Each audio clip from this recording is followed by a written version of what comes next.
धर्मेंद्र प्रधान तांको जीवन में प्रथम थर पर जीतिक जाइछन्ति संबलपुर। राहुल गांधी 5 थर सांसद। राहुल गांधी तांको जीवन में जहाँ कहउचन्ति ताकू ही परवर्ती समय तांकरी सरकार नरेंद्र मोदी सरकार ग्रहण करछन्ति। जातिगत जनगणना विरुद्ध में कहले कहले कहले से जातिगत जनगणना को वर्तमान आमर बड़ सफलता बोली कहउचन्ति। जेते बेले राहुल गांधी प्रश्न पचारे इलेक्शन कमिशन को तापर दिन इलेक्शन कमिशन माड़ी मक्ति होकर 2009 रु सब जाक इलेक्टोराल डाटा देवाई बाध्य हेले।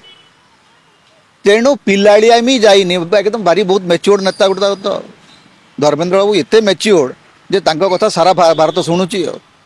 तांको कथा तो तांको दल शुणुनि। तांको सरकार तो तांको अणदेखा करके रखाई। सी राहुल गांधी को पिलाड़ियामी कौन कहते अवश्य बीजेपी नेता मान गोटे समस्या होची जे से राहुल गांधी को गाड़ी करवा जानते। राहुल गांधी जो प्रश्न पचारे ता उत्तर देवे ना। राहुल गांधी जो तथ्य रखिए तार काउंटर देवे ना। केवल कहे से पिलाड़िया से कौन आप सर्टिफिकेट मागुं कि राहुल गांधी विरोधी दल नेता तांकु धर्मेंद्र प्रधान को सर्टिफिकेट को नहीं राजनीति कर सी राजनीति कर देशवासी तांकु वोट देवे कि न देवे से देशवासी स्थिर करेंगे। व्यक्तित्व को देश जदि अस्वीकार करता कांग्रेस पार्टी को 100 आसन कहीं देता। आपण 1700 कोटी टंका खर्च करी 240 आसन जितले। कांग्रेस 600 कोटी खर्च करी 100 आसन जितनी। समीकरण अति सरल आज्ञा। कांग्रेस पाखे जदि आर्थिक संबल आज भी हम ताहले बीजेपी काली शोई पड़ो।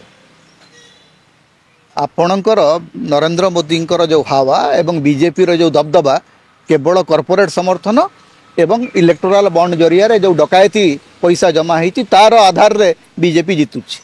जदि फ्री एंड फेयर इलेक्शन हम ताहले राहुल गांधी को हरैबाटा सहज नहीं।